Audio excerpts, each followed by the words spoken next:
Tonga soa tao amin'ny fandaharana Consultez aty Canada indray ianao. Ny horesantsika anio zany dia ny momba ny fandaharana hoe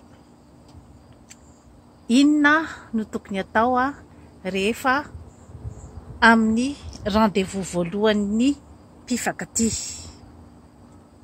Tsara ho marihana fa eto amin'ny Consultez dia mety misy manontany angamba hoe toa miovaova ny lokon'ny akanjon-dramatoa Consultez sao dia misy fifandraisana amin'ny resaka politika, indraindray izy toa menamena, indraindray toa mangamanga, indraindray toa volomboasary ny zavatra anaovany ihany. Tia tompoko tsy manao politika ny eto amin'ny Consultez fa manao ny politikan'ny asambarana, manome ny torohevitra rehetra hoentinao mamakivaky ny fiainana mba ampitony ny sainao, anananao ny fahasalamana ara-batana, ara-tsaina ary ara-panahy, ahafahanao miatrika ny fiainana ka azahoanao an'izay tanjona tratrarinao eo amin'ny fiainana.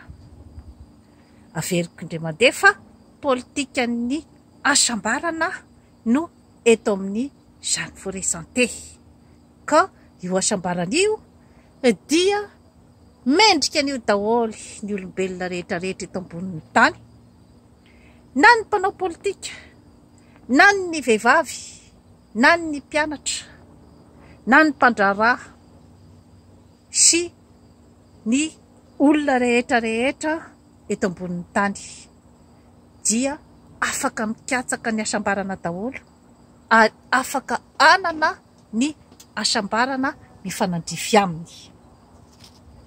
Tsetsatsetsat tsy aritra ny amin'izay teny fampidirana izay fa hiditra tsika izany amin'ny votoatin'ny resaka.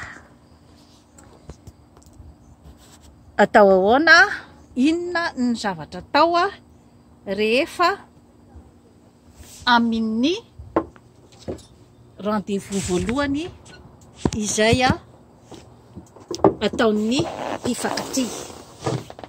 Satria io rendez-vous voalohany io zany dia matetika eritreretina fa tsy zava-dehibe ka somary mifamaofao be ihany zany ny zava-misy amin'io rendez-vous voalohany io satria ao daholo ny fihetsepo, ao daholo ny tebiteby, ao daholo ny karazana fanantenana sy ny karazana fanontaniana hoe anao ahoana ary zany ny vokatry ity rendez-vous voalohany ity. Zany hoe andeha zany ianao ratovovavy andeha hifankahita voalohany amin'ny olona izay mety angamba hoe nifandray taminao tamin'ny resaka internet dia nifanome rendez-vous hifankafantatra bebe kokoa, na hoe tao amin'ny toeram-piasana efa samy mifampijerijery tao zany dia hoe nanome rendez-vous zany ilay ranamana hifankahitanareo, na hoe mpinamana, na hoe mpifanerasera eo amin'ny fiarahamonina ka te hiditra lalindalina kokoa zany eo amin'ny fampahafantarana zany.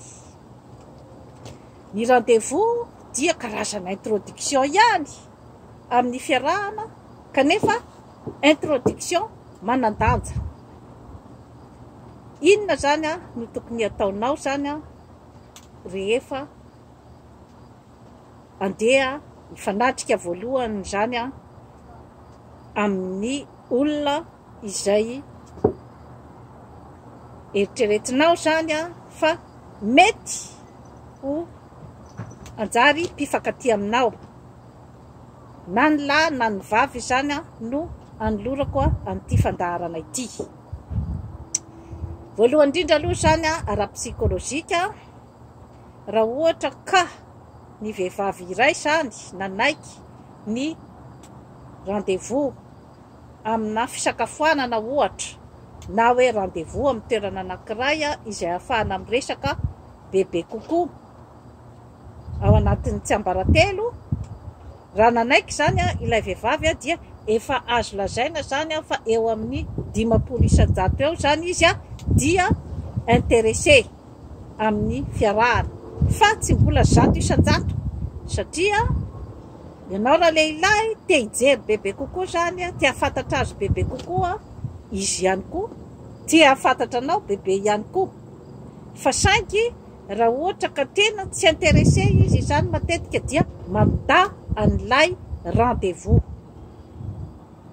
Nefa tsy 100 isan-jato ihany koa nefany ilay hoe fandavana an'ilay rendez-vous dia tsy midika 100 isan-jato fa tena hoe tsy intéressé izy, fa mety mbola tsy vonona hiatrika an'ilay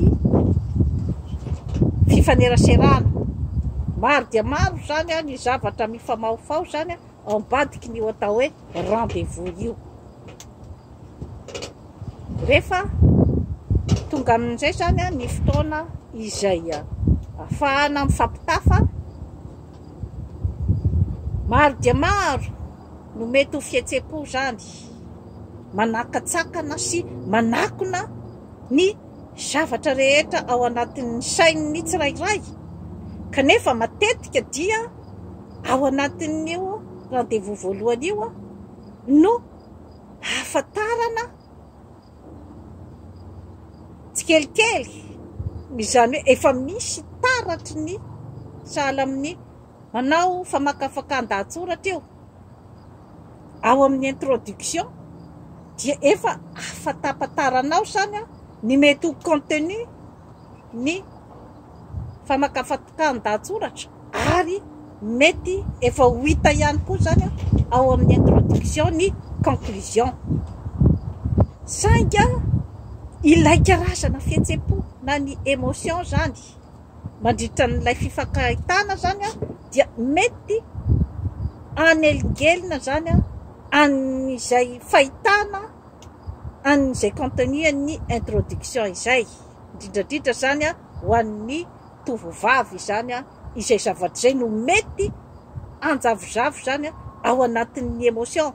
Satria raha ohatra ilay ranamana ka somary ranamana izay manitositona, somary ranamana sady taviny volo sady bokosy, no manambola no tsara fitafy ary mahay miteny, dia mety ho voasaritsarina ao anatin'izay zavatra rehetra izay ny zavatra tiany hambara. Satria ny zavatra tiany hambara dia mety any anatin'ny frazy izay lazainy sy ny fihetsika izay ataony no ahafahanao zany mijery ny hoe inona marina ny tena ao anatin'ny sainy. Satria tsara fantatritsika tovovavy fa ny lehilahy dia efa eo amin'ny 50 isan-jato eo dia mazava ny ao anatin'ny sainy, mazava hoe inona ny zavatra tiany atao aminao,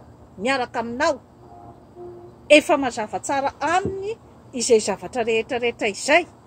Fa saingy isika vehivavy zany no matetika tsy mahatakatra an'ilay hoe inona marina ny tena zavatra tiany atongavana. Satria zay teneniko izay hoe mety ho ao anatin'ny fihetsepo be loatra ianao vehivavy, dia mety sy haharaka firy na ny fihetsika na ny zavatra avoaka, nefa ny azy efa mipetrapetraka tsara io zavatra rehetra io.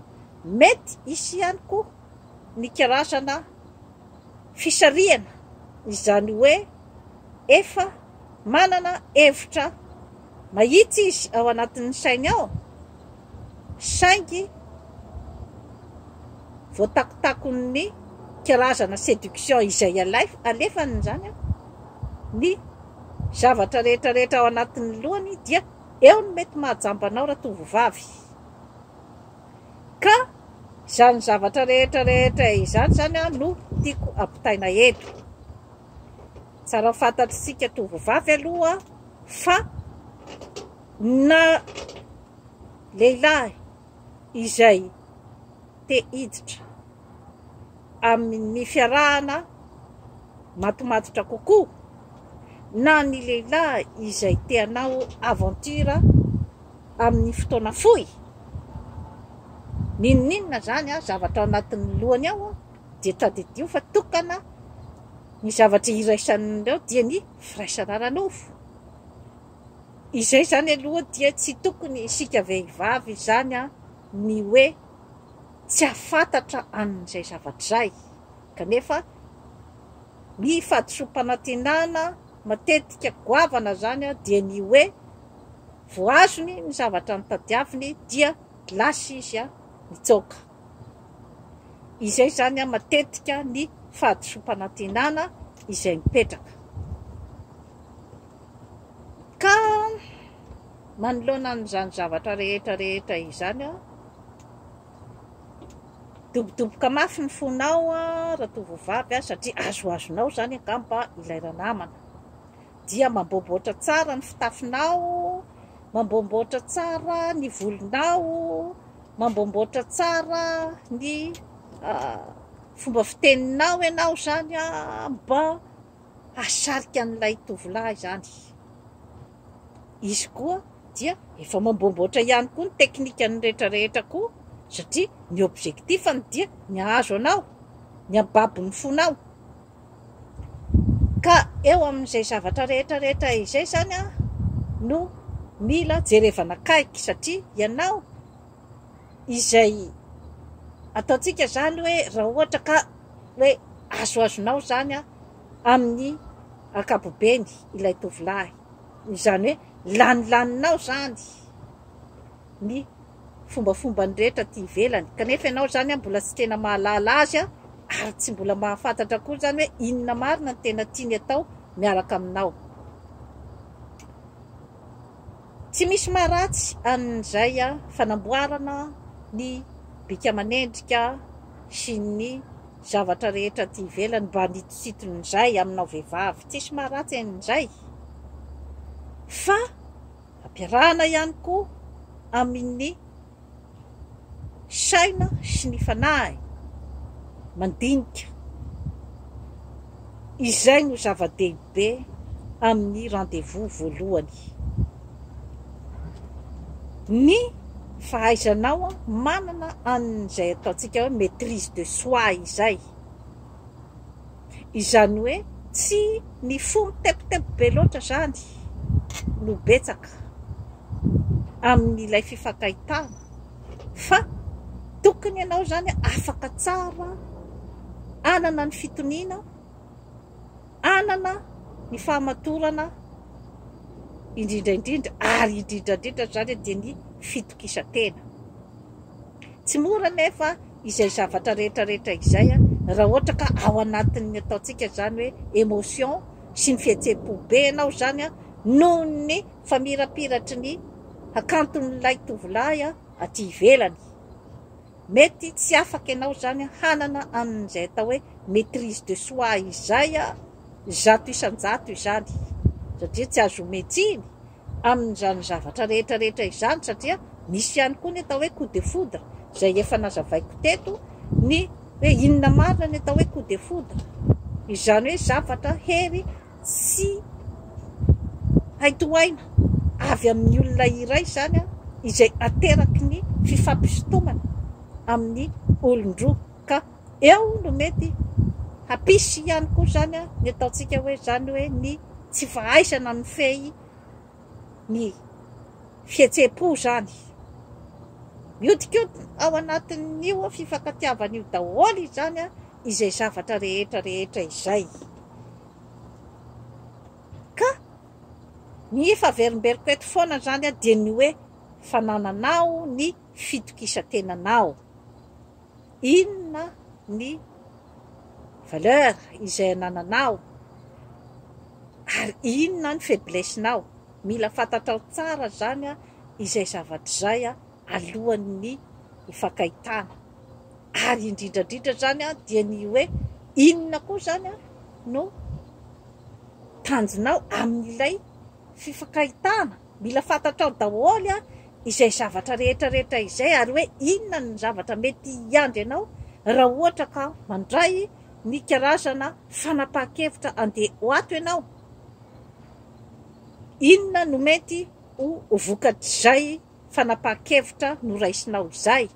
Tokony zany ianao anana ko ny toe-tsaina responsable. Tompona ndraikitra ianao zany amin'ny tenanao, tompona ndraikitra ianao amin'izay safidinao eo, ary tompona ndraikitra ianao amin'izay fiatefan'ny fifankatiavanareo rehefa avy eo. Ka izay no antony anatitra terako ny hoe mahaiza mandinika ny olona izay mitafatafa aminao sy teanao projet miaraka aminao, na resaka fifankatiavana io zany na resaka projet amin'ny fiainana. Satria misy akony be dia be izay hoe fifankahitana voalohany izay. Matetika zany ny lehilahy izy tsy mahay manafina ny zavatra izay ao am-pony sy ny zavatra tiany atao. Matetika zany zay zavatra zay mipoitra foana raha ohatra ianao ka mandinika tsara raha tovovavy. Raha ohatra izy zany ka maikamaika be ohatra ny anao firaisana ranofo aminao, izany hoe izy zany tsy dia mba miaino ny zavatra lazainao, tsy dia mba concentré loatra zany izy amin'izay resaka reo eo sy ny mombanao, fa maika dia maika izy zany hitondranao any ambony fandriana. Eo zany dia efa tokony ho fantatrao hoe inona zany ny zavatra tadiavina. Any aminao ihany ny fanapahan-kevitra raha tovovavy, any aminao ihany ny lakle. Tenanao io, vatanao io ka afaka ny manday anao rehefa zavatra hitanao fa malalaizy ianao zany izany tsy azoazonao zany ny fomba firesany sy ny zavatra izay atolony, dia manana an'izay karazana responsabilité izay hoe toa tsy mety amiko ny eritreritry tiranamany ity. Dia amin'izay fotoana izay dia ianao ihany no mandray ny fanapahan-kevitra amin'ny hoe tsy hifaneraseranao aminy. Satria hita eo amin'iny rendez-vous voalohany iny daholo ny fombafomba ny zavatra rehetra. Roatra izy tsy miresaka firy ny momba azy, ary tsy tia lala firy koa ny mombanao, fa ny zavatra mety averimberiny dia mety hoe mandokadokanao, mandokadoka ny zavatra rehetra any aminao. Nefa izy tsy tia lala ny hoe miasaiza moa ianao, na hoe inona ny zavatra ataonao, na hoe tsy miditra lalina izy milaza ny momba ny tena. Dia amin'izay fotoana izay dia tokony efa mba ho fantapatatrao zany raha tovovavy hoe aiza no tianyty olona ity zany atongavana. Raha ohatra izy zany eo rehefa mifankahita koa nareo zany amin'ny voalohany, dia hitanao fa hitanao soritra eny amin'ny endriny zany ny hafaliana, zany hoe tena faly izy zany na hitanao. Dia efa misy karazana introduction ihany izay zavatra zay izay fihetsika izay ny amin'ny hoe andehanana amin'ny zavatra angamba projet tsaratsara kokoa zany amin'ny fiarahana. Raha ohatra izy manaja miaino tsara ny zavatra izay lazainao, mametraka fanontaniana mombanao, ary milaza ihany koa ny momba azy, ary miditra bebe kokoa zany amin'ny filazana ny momba azy. Indrindrandrindra zany afaka manao résumé amin'ny fotoana fohy ny lehilahy iray ny fiainany hatramin'ny fahazazany raha ohatra ka tena miinteresse azy zany ny vehivavy eo anoloany. Dia efa karazana fambara izay fa intéressé izy zany. raha ohatra izy amin'ilay fifankahitana voalohany ohatra zay nareo zany vao tena nifankahita vatana ka mangatsitsika, tena mangatsitsika izy vao nahitanao dia efa fambara ihany koa zay fa tsy dia miinteresse azy ianao ary mety ilay sarinao izay nataonao mafilipilitra tsara tany amin'ny Facebook angamba na ohatr'izany nanaitaitra azy kokoa raha par rapport amin'ny hoe tenanao vatana zany dia mety izy nanana fahadisom-panantenana tsy arakarak'ilay olona ny eritreretiny zany no eo anoloany dia amin'izay fotoana zay raha mangatsika izy eo amin'ny fanombohan'ny fifankahitana ary ny fialana teo amin'ny fifankahitana dia efa milaza izay zavatra zay fa tsy ao anatin'ny gony ianao zany dia efa tokony ahay anetritena ny amin'ny hoe tsy ao anatin'ny eritreritry namana aho zany. Eo amin'ny introduction eo dia efa betsaka zany ny zavatra mety ho hitanao, izany hoe efa voafariparitra madinidinika eo zany no mety ho fomba ny fiarahanareo zany ny fandehan'ny fiarahanareo sy ny fiafarana eo amin'ny fiandohana zany dia tokony efa ho hita ny fiafarana raha ohatra ka tena ao anatin'ny fitonitsaina ianao ary ao anatin'ny fandiniana, satria zay efa naverimberiko teo zay ny circonstance rehetra rehetra ny fihetsepo be loatra dia mety mampanjavozavo ny zavatra izay eritreretin'ny olona iray izay mifanakalo hevitra aminao. Raha ohatra izy zany ka nangatsitsika niala avy teo, mety koa izy malala fomba dia mety tsy mampiseho aminao zany ny tena hoe ao anatin'ny eritreriny zany ka misaraka teo ianareo zany dia tsy mirapellanao intsony izy amin'ny telefona, tsy miantso anao intsony dia fadio ry tovovavy ny miantso an'ilay olona rehefa tsy miantso anao intsony izy satria ny dikan'izay dia tsy miinteresse azy ianao izany. Raha ohatra izy ka amin'iny fifankahitana voalohany iny no tonga dia efa mangataka firaisana ranofo dia any aminao ihany ny baolina, any aminao ihany afaka ny mandaa ianao ary afaka ny manaiky raha ohatra ka azoazonao koa ilay olona, fa raha ny hevitra avy ety amiko aloha zany dia tsaratsara kokoa zany ny hoe miandry aloha, mampiandry azy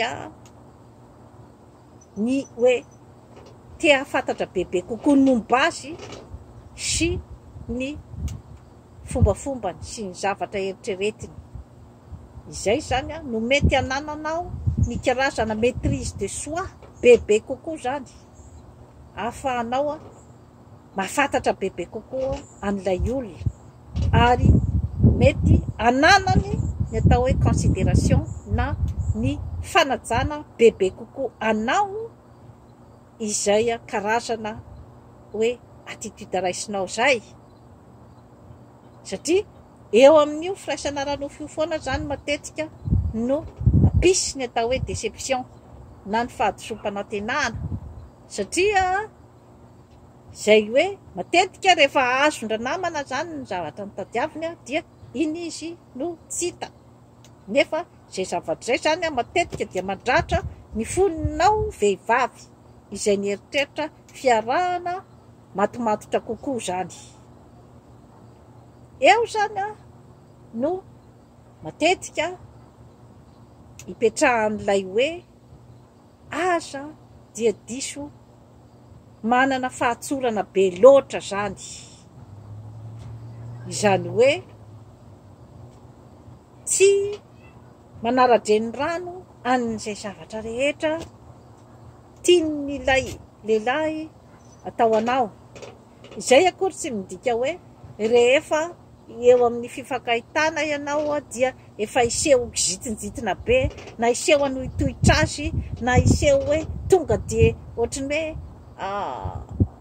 madidindidy ohatr'izay raha ohatra zay koa matsy, raha ohatra ka olona izay tianao mba tiatianao zany ny hoe hiditra lalindalina kokoa amin'ny fiarahana, dia izay karazana attitude izay, na hoe manana asam-bony ianao zany raha vehivavy dia hiresaka ny asanao sy ny andraikitrinao any ampiasana any zany no ataonao votoatin-dresaka. Zay zavatra zay koa zany dia efa tsy dia miditra amin'ny fahombiazana loatra ianao amin'izay zavatra zay, satria azadiny fa ny tovolahy dia manana complexe, goavana de goavana fa tsy asehony ianao zany zavatra zany. Izay nefa tsy midika ihany koa hoe de anaradreny rano ny zavatra rehetra koa izay teneniny sy izay kasainy, fa tsy maintsy ihany koa ianao mametraka an'izay karazana fitokisantena ary mametraka an'izay hoe ny inona koa ny zavatra izay tadiavinao ary inona koa ny zavatra izay andrasanao avy any aminy mba hataony. Zay zavatra rehetra izay zany no tokony hiditra ao anatin'ny ny fifankahitana voalohany zany, satria misy ny fitenenana hoe la première impression est toujours la bonne. Izany hoe ilay fahitanao an'ilay olona hatramin'ny voalohany zany iny matetika no milazan'ny marina, satria ao anatin'ny karazana émotion zany eo koa ny mety mipoitra ny ao anatin'ny sain'ny tsirairay, eo koa ny mipoitra ny fihetsika izay mety sy voambon'ny olona tsirairay ka mety ampiseho bebe kokoa zany hoe inona ny ao anatin'ny sainy. Ka ny fifankahitana voalohany io zany dia mila zany ianao tovovavy mampiseho zany ny ataontsika hoe personnalité. Nefa zay tsy midika koa nefany ny hoe anala ny karazana hoe hatsara-panahy ao aminao sy ny hoe anala ny karazana hoe